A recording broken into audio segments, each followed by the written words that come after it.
Oi, galera, tudo bem? Estamos de volta, segunda temporada de Papo do Peso. A gente ficou esse hiato aí, sem a gente se encontrar, né, Altran? Estamos de volta e a gente volta em alto estilo, um dos maiores e melhores álbuns de rock de todos os tempos, Machine Head, completando 50 anos, Altran. Olá, galera, um grande prazer estar de volta aqui, ainda mais para falar desse que com certeza é um dos maiores álbuns da história do rock, né? O Machine Head é um álbum hoje lendário e cultuado por muita gente. É o sexto sexto álbum de estúdio da trajetória da banda, mas eu considero como o terceiro. Para mim, The Purple só funcionou a partir do In Rock. Então, para mim, é o terceiro álbum de estúdio gravado pela EMI na Inglaterra e pela Warner nos Estados Unidos. Né? Entrou no primeiro lugar nas paradas britânicas e está entre os 100 álbuns de todos os tempos. Machine Head, no dia 25 de março, completou 50 anos e tem alguns detalhes, algumas curiosidades para falar sobre esse álbum, né, Altran? Assim, o Machine Head foi um álbum que a banda quis gravar fora de estúdio, né? Então eles alugaram a unidade móvel dos Rolling Stones, que era usada por muitas bandas, muitos clássicos do rock foram gravados com ela, e eles pretendiam gravar no Cassino de Montreux, na Suíça, né? Tinham alugado, e aconteceu um fato que acabou sendo documentado numa faixa, que antes deles começarem a gravar, o cassino pegou fogo, né? Num show do Frank Zappa, que um maluco soltou um sinalizador e causou um incêndio. E eles acabaram documentando essa história na faixa Smoke on the Water, que se tornou não só a faixa mais conhecida do Deep Purple, como uma das faixas mais conhecidas da história do rock, né? Tem gente que conhece Smoke on the Water, não conhece Deep Purple, então a faixa que ficou além do álbum. E eles acabaram alugando um hotel, né? Como o cassino ficou indisponível por conta do incêndio, e gravaram com esse estúdio móvel no hotel, a banda super entrosada, né? E você percebe, e você tem simplesmente um dos maiores álbuns da história com essa banda, a segunda formação, né? A formação Mark II de Purple em estado de graça, né? Então, e logo depois você pode perceber esse entrosamento, porque eles lançaram um álbum ao vivo com muita do repertório do Machine Head, e as versões ao vivo são fantásticas, né? Que muita gente também conhece a introdução de Smoke on the Water, mas não conhece a música toda, né? E, É. e as versões, você falou muito bem, as versões ao vivo, né? Eu comecei ouvindo The Purple com as versões ao vivo. Antes de ter qualquer álbum de estúdio, eu tinha o Made England, o Made in Europe e o Live in London. E o Live in London, é isso mesmo. São os três. Depois, mais tarde, tinha também o In Concert. Eu tive esses quatro, ainda tenho, né? Esses quatro álbuns ao vivo do The Purple e a performance dele no Made in Japan, do Smoke do Order, Highway Star, Lazy, né? A performance deles é sensacional nesse. Mostra O Made in realmente. Japan é um dos maiores álbuns ao vivo de todos os tempos também, né? Não tem muito o que falar. Né? A versão de Smoke on the Water desse álbum, muita gente prefere a de estúdio, né? Smoke on the Water, que é uma faixa que as pessoas começam a aprender guitarra com o riff. Tem loja de instrumento musical que proíbe você tocar o riff de Smoke on the Water, porque eles não aguentam mais o dia todo o pessoal tocando lá para testar o instrumento, né?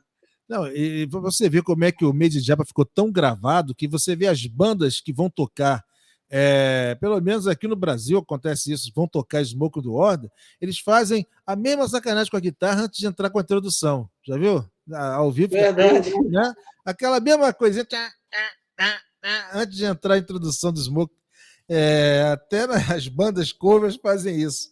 E o álbum sensacional, né? Como a gente comentou, você mesmo falou aqui antes da gente entrar no ar, o álbum como se fosse uma coletânea, né? Não tem uma música ruim, todas são excelentes. E eu já vou te perguntar quais são as 3 que você destacaria nesse álbum, se é possível destacar só 3, né? O álbum é perfeito, do início ao fim, inclusive em algumas edições tem a faixa Why the Blind Man's Cry, que não está na edição original, e nas edições posteriores algumas possuem.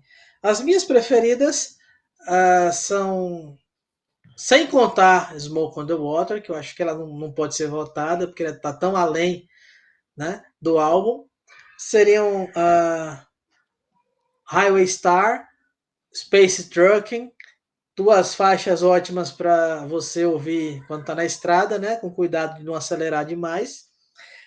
Never Before também, uma faixa que eu gosto bastante, a faixa que foi o primeiro single do álbum, que eles consideravam que era mais comercial. Inclusive, eles não botavam fé em Smoke on the Water, achavam que não era uma faixa que fosse legal para ser lançada, não tinham noção do fenômeno que se tornaria, né?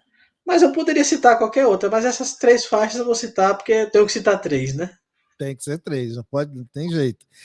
Vamos deixar então Smoke on the Water de Orconcourt. Eu destacaria Highway Star, Pictures of Home, que tem uma introdução de bateria sensacional, a linha de baixo do Roger Glover também maravilhosa. E aí eu estou em dúvida, né, entre Lazy e Space Trucking. Eu vou ficar com Lazy, porque ele começa com um solinho blues na guitarra e depois entra um jazz também, junto com blues, um blues jazz, um jazz blues, também maravilhoso. Então, para mim, eu escolho Lazy, Highway Star e Pictures of Home, deixando Smoke on the Water aí como Or Concours. E qualquer faixa que a gente cite desse álbum vai estar entre as melhores. Muita gente considera esse o melhor álbum do Deep Purple, claro que gosto é gosto, né? Mas foi o álbum mais vendido, o álbum que mais célebre, mais conhecido, e muita gente acha o melhor álbum da banda, né? Uhum. Inclusive, nessa época, acho que foi o auge dessa formação, né? Que duraria mais um álbum, e logo depois você tem a terceira formação, mas aí já é uma outra história, né? A partir de Burner. Que é uma das formações também, eu adoro. Eu gosto mais da terceira formação do Purple. Já comentei aqui em outros programas. Esse álbum aqui, ele fala, as gravações foi em Montreux, na Suíça, entre os dias 6 e 21 de dezembro. Né? 15 dias, 2 semanas que eles gravaram. Eles tentaram reproduzir a sonoridade ao vivo ali o máximo possível, né? No Isso. estúdio, né? Sem ter muito take, né? Uhum. O engenheiro Martin Best, depois vai trabalhar com Iron Maiden. E o desenho gráfico aqui tem a participação do Roger Glover, tá? Não a foto, mas o desenho gráfico, que é tipo assim, né, vamos dizer, uma chapa derretida, né? Também fazendo alusão ao incidente no cassino de Montreux. Né? Dizem que o cassino, nessa época, estava sendo alugado para shows mesmo, porque é uma época do ano, né, que o pessoal não fica hospedado. O cassino é fechado. Né? O inverno muito rigoroso, né? Muito O inverno rigoroso. lá na Suíça. Aí eles usavam para isso. Verdade. Então, tá aí. Machine Head, 25 de março de 1972. ou seja, há pouco tempo completou 50 anos e realmente é um dos grandes álbuns, tá entre os meus 20 maiores álbuns de todos os tempos. Outran, muito obrigado pela sua participação. Lembrando aí que vem aí o Papo Furado. É um projeto aí do Outran Júnior que a gente vai apresentar também aqui nos canais da Mac Plus TV. E o que quer dizer esse programa, Outran? Nesse programa a gente vai apresentar aqui da coleção alguns álbuns que, ao contrário do Papo de Peso, nunca vão estar na lista dos melhores de todos os tempos, mas que são álbuns que têm uma história curiosa, né? Alguns são muito bons, outros nem tanto, né? E vocês vão saber quando a gente for gravar o Qualquer, Papo, qualquer que seja o gênero, né? qualquer que seja o gênero. Desde que o álbum tenha uma história interessante, a gente vai mostrar aqui. Ou não tem história nenhuma também. Tá certo. Outran, muito obrigado, grande abraço, um bom descanso. Gente, até o próximo Papo de Peso. Valeu, pessoal. Um abraço a todos. Tchau.